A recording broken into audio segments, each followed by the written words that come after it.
Well, hello there, everybody. It's nice to see you.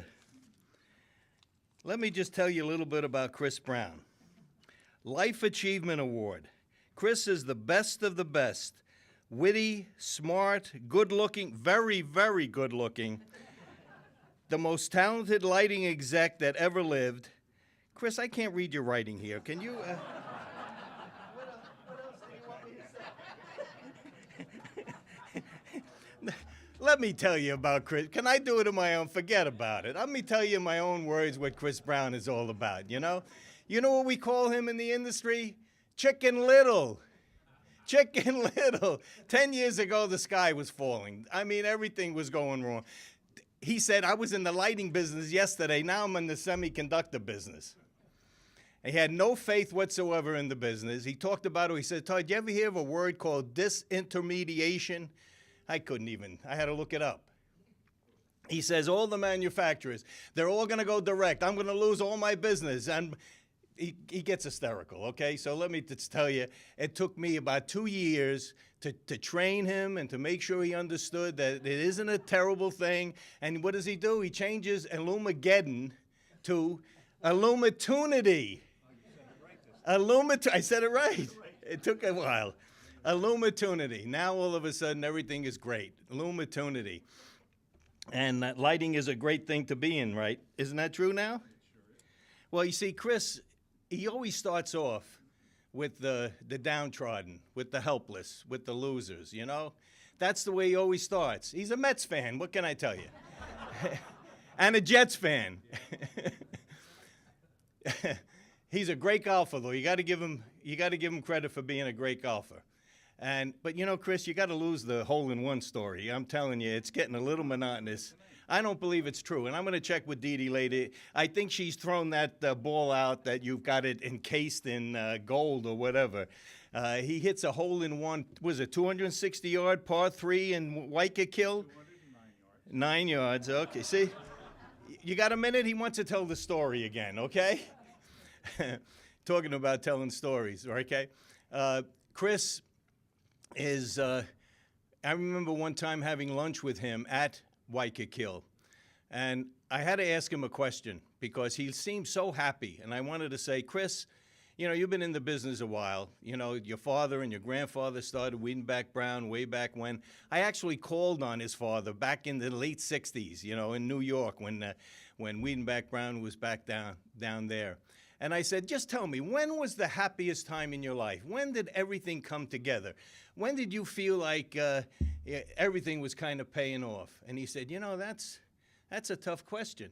I don't know if anyone's ever asked you that question.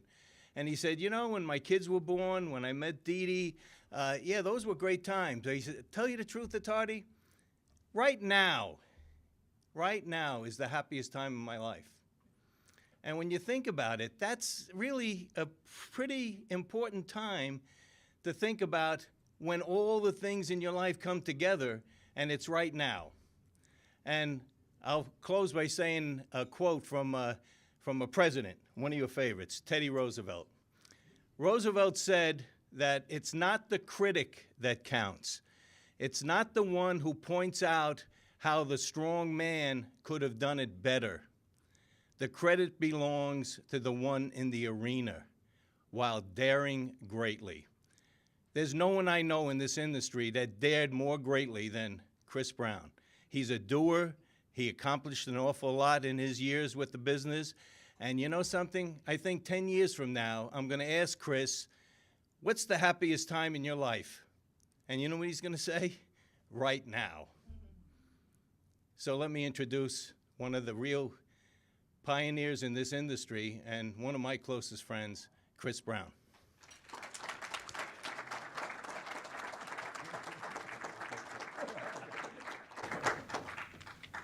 I just told Bill I'm going to give him back for that.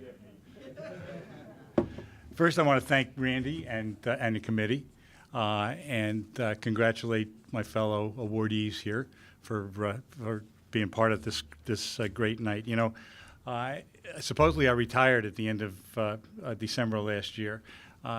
In fact, that was my second retirement. I retired in 1972, And how I got to Wiedenbach, I'll come to in a minute. But in '72, I graduated from college, got married, went to work for Clairol, rather, up in Stamford, Connecticut.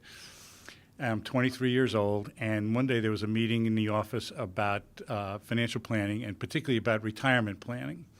And I sat there and I listened for about a half an hour and realized, this is crazy. I got 45 years till I get to experience this wonderful thing they're calling retirement. Hell with that, I'm going to retire now. And I did, and my wife did, and we sold everything we had, and we bought a camper and a 3/4 ton pickup, and we traveled around the country for 9 months, and I got retirement out of my system. I came back, and it was a fateful Saturday morning that got me involved in Wiedenbach. First of all, I came back, and I immediately got a job with Mobil Oil, pumping gas at a station in Eastchester, New York, and followed that with 2 years of teaching grammar school. Then went to work for Honeywell for their Pentax camera division, and thought that someday I would run that company. However, on a Saturday morning, as I did, I went down to help my dad in cleaning up the yard. And just to back up, August Wiedenbach was my great-grandfather. He married, Nelson Brown married his daughter, and Augie was their child.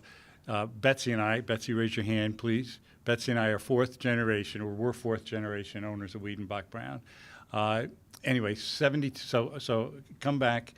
I'm in the yard with Dad one day, and he's telling me about all of the problems that he was having at Wiedenbach. At that point, he had problems with his partner. He had problems with Local 3, problems with the landlord, and I kind of offhandedly said, "Oh boy, it sounds like you need some help there." Well, he heard something different. He heard, "Can I help you?" And he said to me, are you serious? And all of a sudden, this really got serious, because I had never given a thought to working at Wiedenbach. He, to his credit, had never pressured any of us to come to work for the company. And all of a sudden, I just made this decision, and I said, yeah, when can I start? Now, seriously, I had never even thought about this. I didn't know the first thing about the business. I started 2 weeks later as a stock boy in the warehouse, and then worked my way up. That was 1976. 1984, Dad was getting ready for the GE annual GE fishing trip with Andy Anderson and a group of other old GE folks, and he had an aneurysm and died at 62 years old. And I was left with Betsy at my side, but with a real handful in trying to figure out how to keep this company going and survive and thrive. And we did okay for the first couple of years, but in 1986, I had made a bunch of bad decisions. One particularly bad hire. We had some bad luck, and I had a New York City electrical contractor who was trying to take us out of business. And I say that somewhat facetiously, but that's really what happened. I saw a bankruptcy lawyer who said to me, you're not ready for bankruptcy. You got to go out and you got to work with your vendors. The first person I went to was Steve Demeritt at GE, the credit manager, and Steve worked with us to come up with a plan. I then had to go to all the fixture vendors we were working with, and Bill Warren's partner, Alan Flicker, was really stuck his neck out for me. Didn't really know me, knew the company's reputation, but took me literally by the hand to, I think, 6 or 7 of our biggest vendors. And we worked out a deal, and long story short, we survived that scare, and which was, Randy, you want to know about challenges. That's terrifying. Okay, 70 or 75 years of family history, and I was taking it down the tube. We survived, and we changed the direction of the business, and we started to focus on national account retail, which I think is where Wiedenbach is best known at this point for.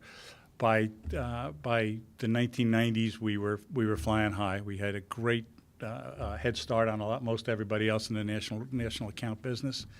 Then 2006, Richard Worthy showed up at our door from U.S. Electric and made us an offer we couldn't refuse. We sold the business. They asked me to stay on as CEO, and I did, but I will finish the story in a couple minutes telling you that I ended up changing the definition from from Chief Executive Officer, and I'll explain that as we go along. 2008 or 9, we started to see solid-state lighting show up, and it became a legitimate threat and opportunity, I think, to our business. But I did talk to my friend Attardi and several other people about this disruption that I thought was going to happen in the industry. I'm focused on distribution. Bill asked me at one point to write a blog, and I did. And the first one I wrote was I stole the title from Robert Cray's song, "The Forecast Calls for Pain," and I wrote about what I thought was going to be happening potentially to distribution in the industry. Over the next couple of 2 or 3 years, Bill and I traded arguments. Okay, I'm Chicken Little and he's Captain Sunshine, but I think it's worked out well for all of us. But over the next couple of years up until now, I realized I was moving from Chief Executive Officer to still CEO, but cranky ex-owner, and it was time to move on. And so I did at the end of the year. So did Betsy. She and I are now working on a new business that's going to be focused on lighting for health and healthcare and seniors. My brother Tim is here, and we're trying to get him into a horticultural lighting business that I'm going to start with my other brother Doug. Again, we like to keep things in the family here.